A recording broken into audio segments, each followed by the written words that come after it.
Time now for Back Pages tonight here on Sky Sports News, bringing you a first look at the sports stories in the morning's newspapers. And joining us, Sir Mark Ogden, senior writer at ESPN, and a sports writer and broadcaster, Henry Winter. Welcome to you both. Let's quickly run everyone through the back pages, starting with The Sun, which has Ruben Amorim claiming that David Moyes is doing a better job at Everton than he is at Manchester United. The two sides face each other on Saturday lunchtime.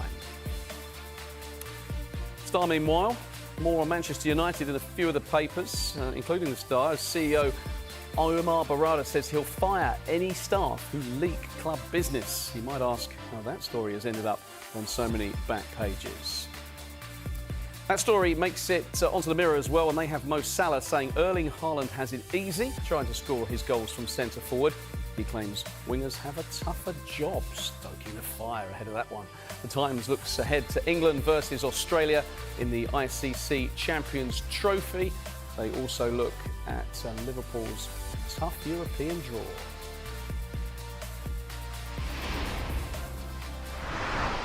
Right, we're going to start with the Telegraph. The first story that talks about the football tonight. Leicester losing to Brentford 4-0.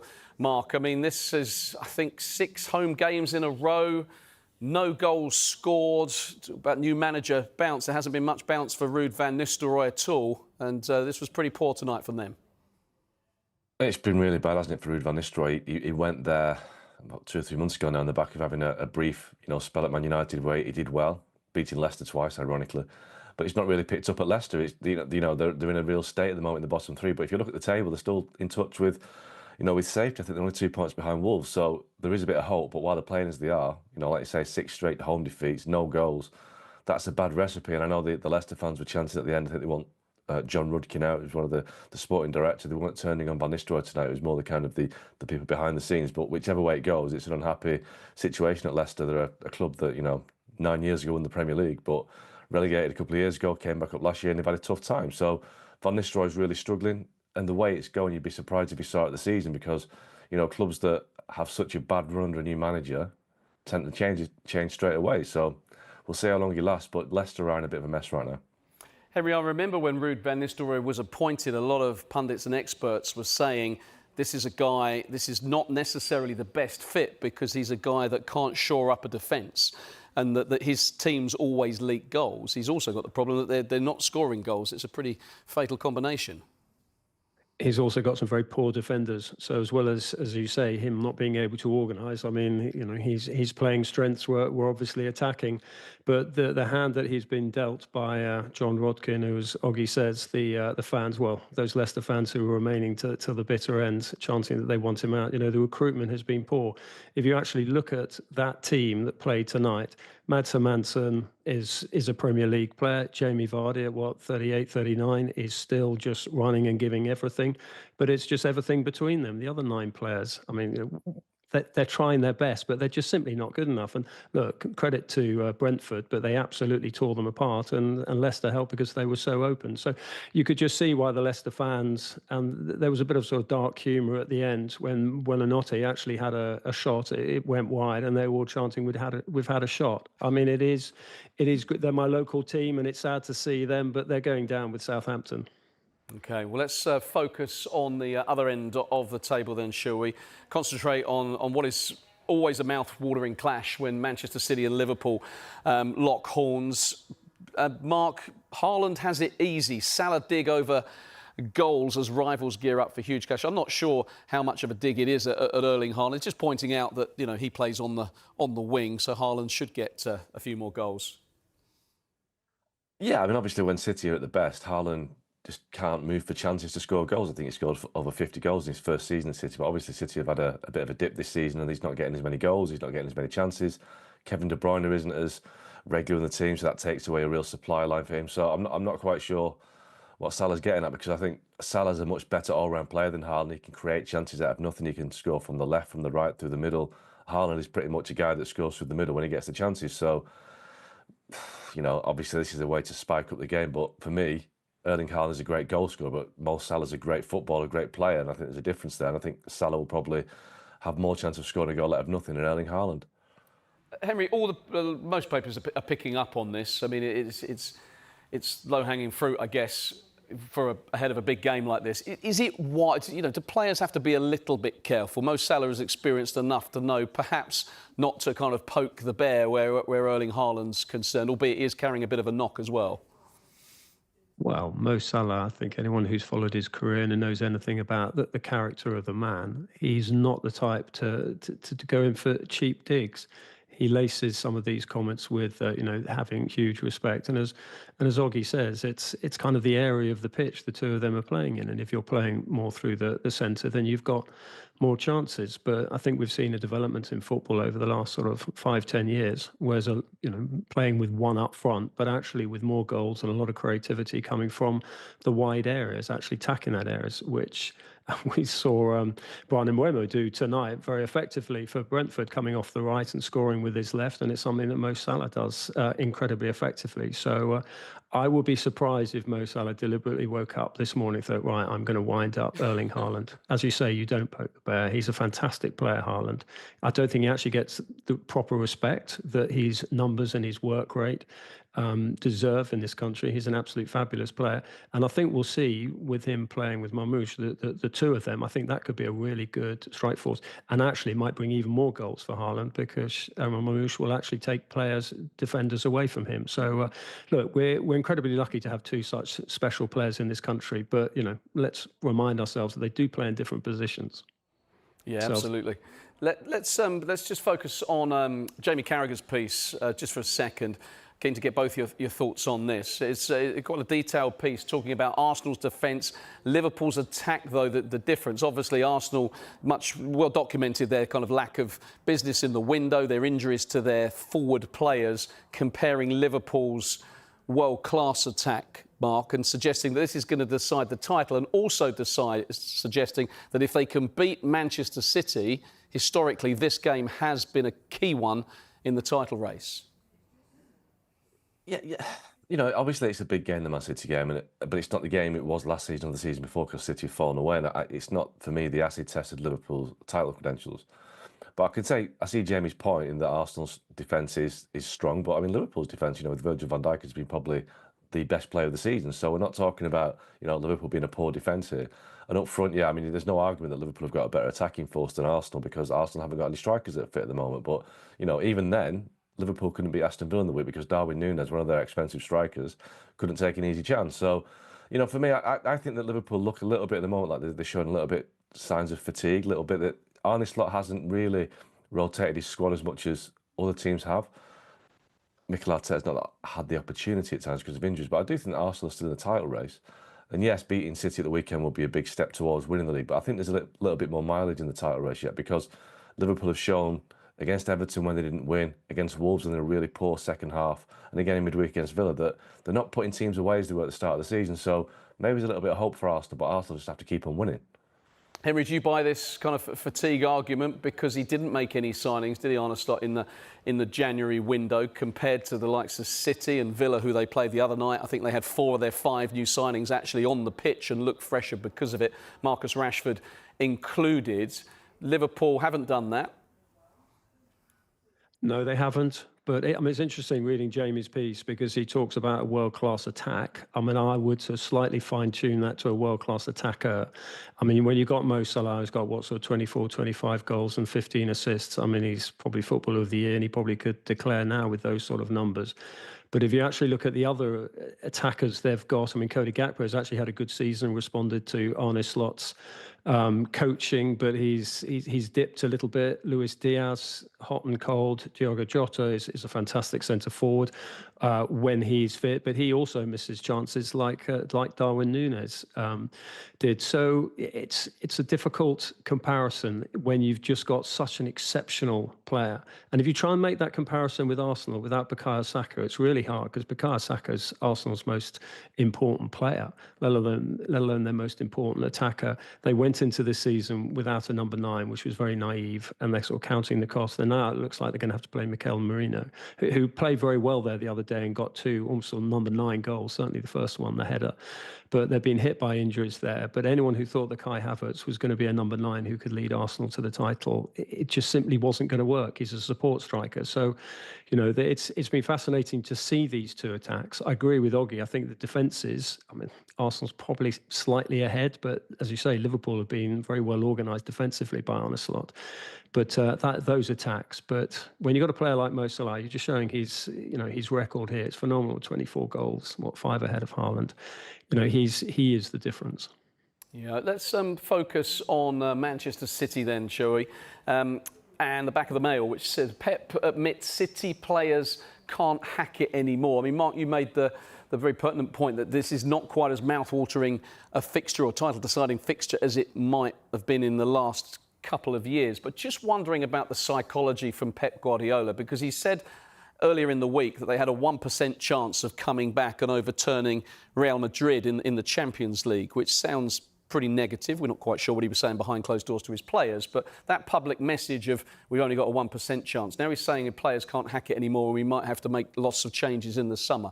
These are not the kind of Guardiola messages we've come to expect. No, well, early in the season when City were at the beginning of this really bad run, when they were losing game after game after game, he was very defensive of his team, saying they're not an ageing team, my players aren't getting old. And I think that was not the case. I think we know now that a lot of his players are probably past their best. De Bruyne didn't get off the bench against Real in midweek. You've got Gundogan, should have been brought back. You've got Bernardo Silva showing signs of age. John Stones is getting injured. Kyle Walker's left. I think he's realised that, protecting his players and saying that they've got plenty of miles left in the tank hasn't worked. So he's now being brutally honest. And I think, City have got problems. And some are basically of their own making, because that for 2 major summer windows, they didn't really add to the squad as they had in the past. They didn't really build from a position of strength. So they're kind of reaping the whirlwind a little bit from that perspective. They haven't strengthened when they had to. So they brought players in January. Like Henry says, Marmoush is going to be a great player. He's definitely got the ability to shine in the Premier League, but not too sure about Kuzhinov. He's had a difficult start so far. I think Nico Gonzalez could be a decent player going forward, but, is he going to be another Rodri? We don't know. So I think Pep's right. I think some of these players can't hack it anymore, but these are the same players he was saying 3 months ago that weren't too old. Well, I think they are, and I think, they've left it too late to replace some of these players. What do you make of his change of tone, Henry? I think he's been totally honest. There's always a slight surprise when managers say these things in public, but we always ask for them to be honest. And I think any Manchester City fan listening to those words from Pep will agree completely. They have aged. John Stones has been a magnificent player for them, great servant. Was it 5 Premier League titles, Champions League? It's remarkable what he's done, but he is increasingly injury prone, and that's a huge loss. And then Rodri. Rodri's injury against Arsenal earlier this season. So much of the problem stemmed from that. I don't think we'll be quite having this debate about Manchester City's form, and their form wouldn't be like this if they had Rodri, their most important player, in central midfield. He does 2 roles for them. So that was a huge loss, and you've got to take these into account. But what Pep is saying is that, nothing lasts forever. You go up a mountain, you come down the other side, and players who can't then go and climb another mountain, it's time to move them on. And as Oggy rightly says, De Bruyne has been fantastic, but really it's probably time for him to move on. There are others in the defence and elsewhere. He's probably got a decision to make over Jack Grealish, who for me is still should be a very important player for them. But there are a lot of questions. But all this, he's actually started this rebuild. Everyone's talking about, it's coming next summer. It has started. Pep's not naive. He knows better than anyone the form of his players. He sees them in training. He sees them, close up every day. He knows who's dipping. The big problem they've also got this season, which is when they're wanting a summer of rest for some of their players, when they're wanting to bed new players in and rebuild, is they've got this daft Club World Cup, which is really going to scramble their summer, exhaust them for the start of next season. So Pep's got his work cut out, but look, don't bet against him.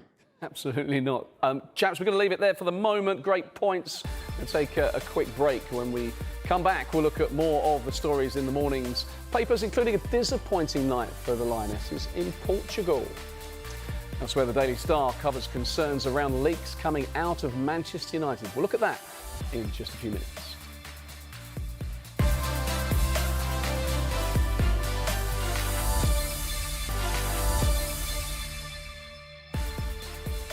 You're watching Back Pages tonight, and welcome back to Mark Ogden, senior writer at ESPN, and the sports writer and broadcaster Henry Winter. We are going to focus on the Lionesses for our next bit of chat. The Telegraph says Wiegman's hesitancy again costly as Lionesses stutter. This piece by Catherine Batty suggesting that maybe selection issues. They finished 2024. Henry, just a little bit, out of sorts, and what they wanted was an emphatic Nations League opener. They went ahead and same old a little bit in terms of problems resurfacing. A little bit, and disappointing. And Catherine's piece is very interesting because she makes the point that Wiegman, well, it says in the headline, the hesitancy, again, costly. And she's alluding to the changes. One change was made at half-time and then two late on, sort of 84 minutes. And Catherine was making the point that the opposing coach, Portuguese, was making that change earlier and was decisive. It's the type of thing we saw with Gareth Southgate, but we weren't really expecting it from Serena Wiegman. And look, it's difficult to criticise her because of the amazing jobs that she's done with the Lionesses, but that was very disappointing that she didn't react quicker. Yeah, Mark, just on that she's got a lot of credit in the bank, Serena Wiegman, winning the Euros and doing so well in the World Cup. But is this a team that's stagnating a little bit, or is this just an early kind of competition hiccup? No, there's been a bit of a malaise since the World Cup final in 2023. England haven't really kicked on since then. They've had some disappointing results, and Portugal, for all of their promises as an emerging team, they drew with the US at the World Cup, was a real surprise. They are an emerging team. They're not one of Europe's heavyweights. They're not Germany, Sweden, the Netherlands, France. They're a team that England should be beating. So it's a bad result. Spain were in the same group and they won tonight. So yeah, it's another sign that England Lionesses aren't quite where they were when they won the Euros. Who knows? I mean, the tournament this summer, they still have a chance of winning it, but they do seem to have fallen back a little bit under Serena Wiegman. So it'll be interesting to see whether the women's game is as ruthless as the men's game when it comes to not living up to expectations and delivering. OK, let's move on to Manchester United, shall we? Always a fertile bit of ground, Henry, for us when it comes to the kind of problems and the woes and things to get our teeth stuck into. But this one's an absolute cracker. Leak emails and face sack warn United in leaked email. What do you make of this? It's brilliant. Yeah, it's Mike McGrath's story in the Telegraph, which is being picked up widely. I mean, it's just very funny. I mean, I think there's one rule here. If, clubs tend not to leak if staff are being treated properly. But I think this is just a window, and a very open window, which probably a staff member has opened to peer into what's going on at Old Trafford. And you can see the tensions. I mean, it's quite a long email from what I can gather. And I bet it was passed around very quickly. So look, they've got leaks all over the place, leaks in the roof, leaks from the club, and it's something that it's very difficult to keep a lid on something like that. I mean, it's difficult sometimes to close down, sort of sources or avenues of information from the dressing room. When you've got a club of, well, it was 1,100 people before Christmas, but they keep, unfortunately, culling members of staff and disgruntled members of staff, it's going to leak. So good luck with that one, Omar. Yeah, just wondering, Mark, whether they need to get Colleen Rooney in just to discover who's been leaking to the press. She was pretty good at working out who did what, wasn't she? Just it's not the way, though, is it? I mean, in terms of the way Sir Jim Ratcliffe has gone in, cutting and Omar Barada kind of threatening people with the sack if they leak. It's not really the way to get people on side, you'd imagine. Well, it's pretty naive to tell people who might lose their jobs not to leak an email about them losing their job. That they're not going to be the happiest people in the world, are they, if they think they're going to lose their jobs? But I do know that when the last round of cuts was made, the people who had been made redundant and moved on were still receiving emails 2 or 3 weeks after they'd been let go. So if that's still the case, that people are on email lists when they shouldn't be, then obviously it's going to get out. It's just, don't ever put on an email, please don't leak this, because you just know exactly what's going to happen. It's going to be leaked. We see it every day with MPs and WhatsApp groups. It's just the worst idea in the world. So, but the smartest people in the room in here, so hopefully it'll get better for Man United sooner rather than later, because, they apparently know what they're doing, but we haven't seen much evidence of it so far. Yeah, the old 1%ers. Right, let's focus on what Ruben Amorim has been saying. Back at the Sun, Moyes is doing better than me. Honest Ruben's assessment of ex-United boss. I mean, Ruben Amorim has been remarkably candid, Henry, at times. I mean, I think he said that this United team, arguably the worst in history. He said earlier in the week that his job is so hard. He's now seeing Moyes is doing better. Obviously, David Moyes has started very well back at Everton. What do you make of the way Ruben is with the press? Well, obviously, the fact that it's David Moyes makes it slightly more sensitive to Manchester United fans, because he was, I mean, Oggy and I sort of covered that era, and it was, 8 months, 9 months of David Moyes trying to fill Sir Alex Ferguson's rather large boots and failing. So the fact that Moyes now, look, it's a completely different level of expectations and pressures at Everton, still fairly unique pressures in terms of needing to keep Everton in the Premier League, going into this magnificent new stadium, which they had a test event at last week. So, yeah, he's won, 4 out of his 6 Premier League games. He's a good manager. But it's a different level of firefighting to Manchester United, as Moyes himself will know. The scrutiny on Amarin is not just local, it's not just national, it's international. It's just huge that he has. I mean, I really like Amarin, but he has gone in there to a fairly dysfunctional club with a squad that has been, compiled by 4 or 5 previous managers, a couple of sporting directors as well, and is ill-suited to the system that he wants to play. So, he just needs time and he needs patience, and he probably needs a couple of transfer windows. And it's just a question of whether Ineos have got the sort of, the nerve and the courage to back someone who is a very, very good coach. But I agree with you, some of his comments are a little bit odd, but then, if he's being honest and that's his way, and he's obviously quite an emotional character, then that's the way he's going to roll. But we've got to remember, when he came into the club, everyone was feting him and saying what a fantastic manager he was. Look at some of his performances in Europe. So maybe he deserves a little bit of slack. Yeah, absolutely. What do you make of how he's been going about his business? Because he's great for us in terms of there's always the little sound bites, but I'm just wondering, if you're a player in the Manchester United dressing room and you keep hearing all this stuff, it might begin to grate after a while. Well, it might grate, but the reality is what a lot he's been saying has been right. The vast majority of those players aren't good enough. They've never been good enough for Man United, and I think they realise that Ruben Amorim's coming in. He's going to kind of, kick them off the gravy train, I suppose, in some respects. So they're not going to be happy, but they're not delivering on the pitch for him either. So he's got this difficult situation where he's trying to clear out or move on from players who aren't good enough, but he's still relying on them to get the points, to get to the end of the season, to make it easy to change the situation. So it's really difficult for him. He's asking players who know they haven't got a future to deliver for a manager who's criticising the performances. So it's difficult for Amorim, but I think he's the right guy, and I think that Ineos need to stick with him. But again, it's going to be difficult between now and the end of the season and beyond, because United haven't got any money to make big differences.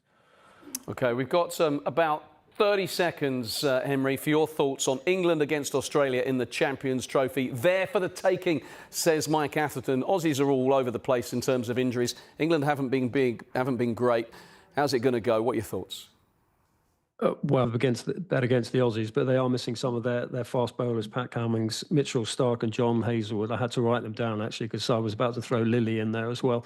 So, yeah, I mean, it's look, I always, whenever Mike Atherton says something, I sort of stand up to read it and salute it. He's invariably right, Mike, but be careful with the Aussies, because they're fighters. Even when they say they're depleted, they've still got people. And when they put on that baggy green cap, they'll be up for it. OK. Gentlemen, absolute pleasure as always. Thank you very much for your contributions this evening. If you missed